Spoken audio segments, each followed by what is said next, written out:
Olá, graça e paz, sejam todos bem-vindos. Bem-aventurado aquele que teme ao Senhor e anda nos seus caminhos. Salmo 128, versículo de número 1.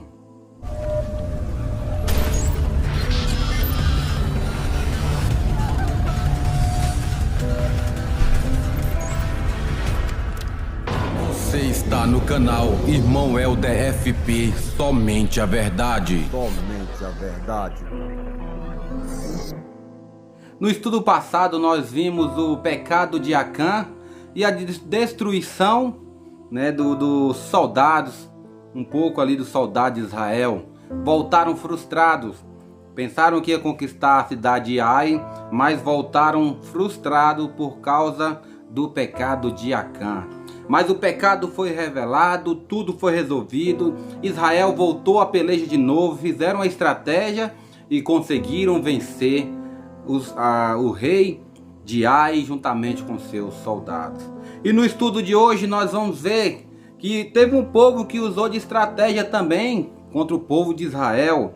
Está no capítulo de número 9 de Josué, vai nos mostrar a estratagema dos gibeonitas.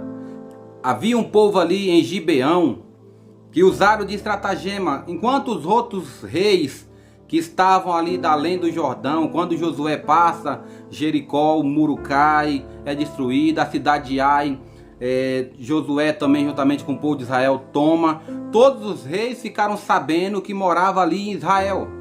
E agora todos estão preocupados com este povo no qual o Senhor batalha por eles. E esses reis estão se juntando, esses reis estão fazendo planos para vir contra Israel. Quando Israel chegar até as cidades deles, ele está pronto para batalhar. Mas os gibeonitas, eles foram mais espertos. O que eles fizeram? Eles pegaram as roupas velhas, colocaram saco nos jumentos, pano de saco, e ali pegaram as sandálias velhas, pegaram pão duro, mofado, e vinhos velhos, odres velhos, e falaram o seguinte: vamos até eles, vamos nos humilhar diante deles e vamos dizer para eles fazerem uma aliança conosco. Ou seja, quando eles verem nossa situação, vai ver que nós não somos daqui, e assim nós ficaremos com aquele povo. Ou seja, os gibeonitas estavam pensando em enganar o povo de Israel. Mas eles foram, e ao chegar ali no povo de Israel, eles falaram dessa forma: nós viemos de uma terra distante. Pode ver aí a nossa sandália acabada, a nossa roupa velha. Olha os pão, o pão tá duro, tá mofado, tá emboloiado, não presta. Olha os vinhos nossos. Ou seja, nós caminhamos muito e queremos que vocês façam aliança conosco e nós serviremos a vocês. E Josué, sem consultar a Deus, fez aliança com aquele povo, e aquele povo disse: nós vamos te servir e nada podeis fazer contra nós. Então aquele povo revelou a Josué que era de Gibeão, e era gibeonitas. E assim Josué ficou bravo, mas já tinha feito a aliança. E assim Josué colocou aqueles homens para trabalhar para Israel. Por um lado deu bom, mas por outro não consultaram ao Senhor, fizeram aliança sem a permissão do Senhor, e ali eles perceberam que foram enganados. E o que acontece? No capítulo de número 10, Gibeão é sitiada por 5 reis. 5 reis vieram contra Gibeão. Eles ficaram sabendo que os gibeonitas fizeram aliança com Israel e vieram contra eles. Então os gibeonitas clamaram, pediram a Josué socorro. E Josué pergunta a Deus o que nós devemos fazer. Agora sim consultou a Deus e Deus diz: vai, porque eu entreguei nas suas mãos.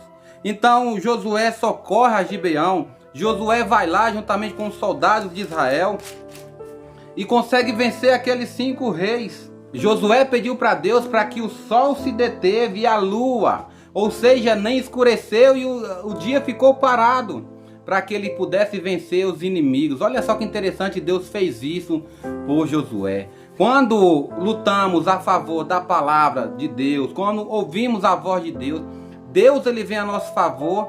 E nós, se pedimos em Cristo Jesus a Deus, Deus nos concede conforme a sua própria vontade. Josué é ousado. Josué ele pede a Deus: Senhor, que o Senhor detenha ali o sol e a lua, para que nós possamos vencer esses homens. E Josué prende os 5 reis e mata eles que vieram contra Gibeão.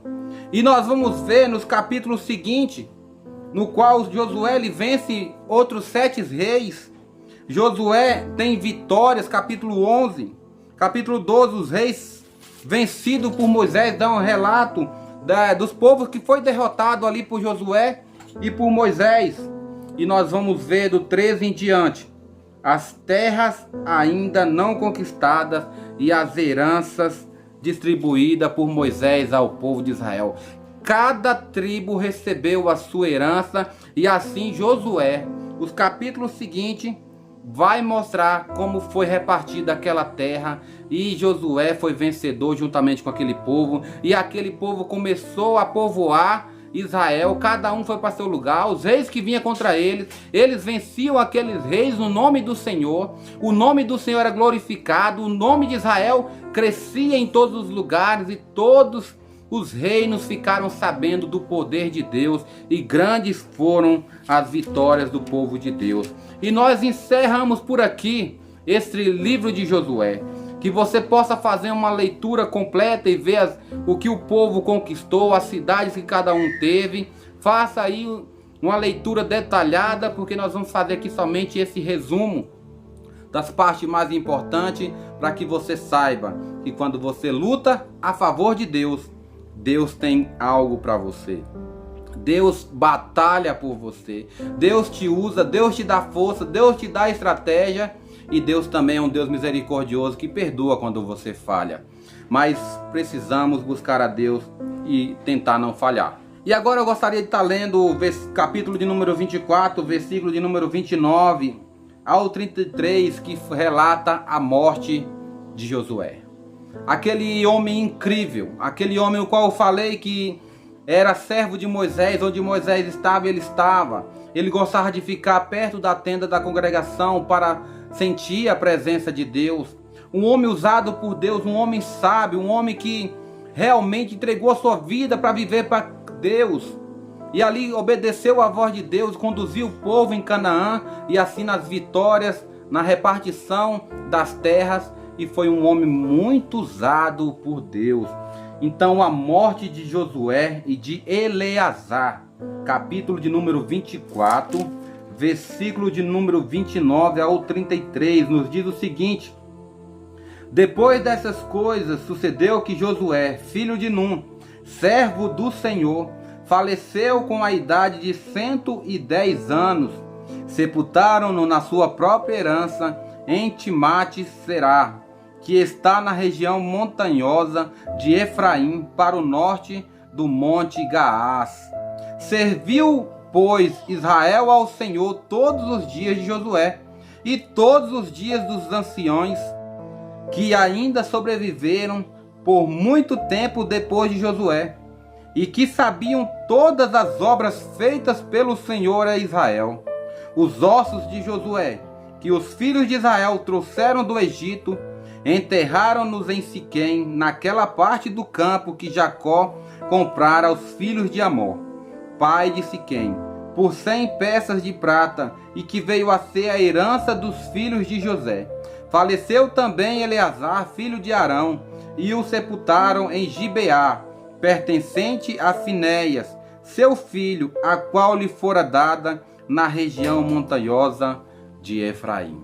Então vemos aqui a morte de um grande líder, de um líder, um exemplo a ser seguido, alguém que entregou a sua vida ao Senhor, aos seus mandamentos, aos seus juízos e aos seus estatutos, alguém que se dispôs a conduzir um povo, uma multidão, para conquistar povos, para conquistar a terra no qual era direito deles, e assim repartiu as terras, e cada tribo conquistou ali de volta aquilo que era deles. Josué, um grande líder. Josué, um homem no qual foi muito usado por Deus. Josué, aquele que não se apartava da presença de Deus. Que possamos tirar lições para as nossas vidas, meu querido.